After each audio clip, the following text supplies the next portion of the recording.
India is growing exponentially in its visibility in the world. We are becoming an economic powerhouse. Our healthcare industry is growing very fast. The quality of work done by our doctors is on par, if not better, than most centers in the world. How is it possible? We have got every type of technology we need. We have got every type of drug that we need. You can see the best of care in most of these centers.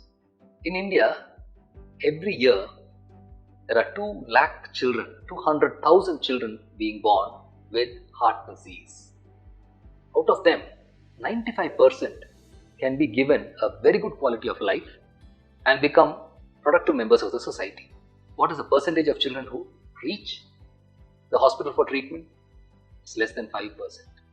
So what is the reason? There are basically 3 reasons. One is lack of awareness among the public and even among the doctors that India has got such advanced care for children with heart disease. There are some diseases we can treat with medicines. There are some that we can treat by catheter-based methods like balloon angioplasty. There are some that can be closed with devices, and there are many that can be treated by surgery.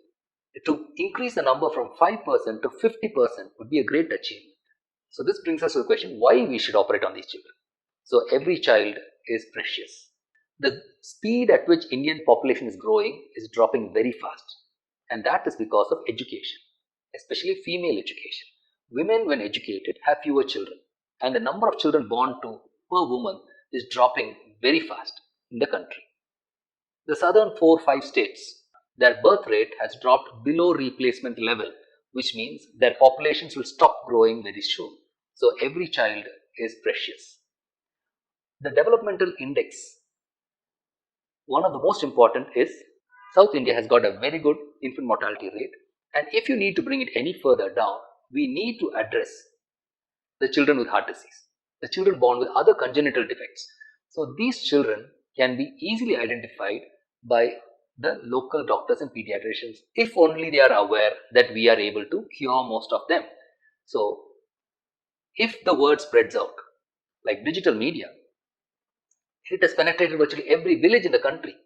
So with the growth in the number of smartphones available in the country, I'm sure if we can take this message out to the people, if we can increase awareness that treatment is available, many more children will be brought for treatment to us. Well, coming to us is a second challenge.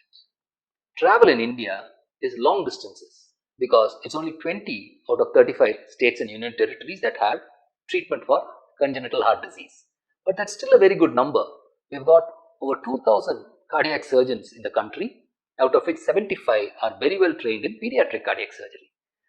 These 75 surgeons are doing about, let's say, 200 cases per year. We can easily push that to 500 cases per year, and that will increase the efficiency of the hospitals they are working in and bring down the cost even further. Travel in India is of no problem because it's very inexpensive comparatively speaking with the rest of the world.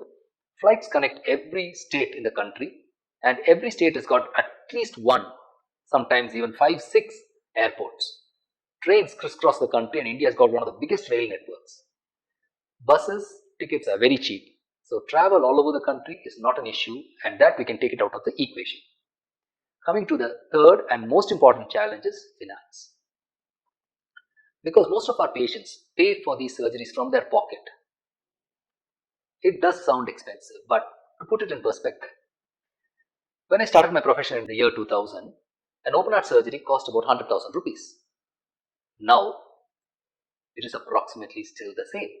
The cost of cardiac surgery has actually come down in the last 20 years. Going to the next part of this, there is a huge number of children who cannot afford even that 1 lakh rupees. When 100,000 rupees is unaffordable, how do we treat these patients? One, government schemes, where private hospitals are reimbursed for the surgery being done, but that is below cost price. Second, in government hospitals themselves. Third, insurance. A very small portion of Indian population is covered by insurance, and many parents do not take insurance for the unborn baby, and when the baby is born, they are unable to afford the cost of the surgery, which sometimes may run into a few lakhs, maybe 3-4 lakh rupees. 3 or 400,000 rupees. So, what is the next thing? Since last year, we have been able to do crowdfunding, crowdsourcing of funds for these children. And this has given us the possibility of using crowdfunding as a major source for funding children with heart disease. And this shows that when the of India puts their mind together, we can together be such a powerful force to reckon with, that we can sponsor hundreds of children for heart surgery. And that is what I'm trying to tell the country about.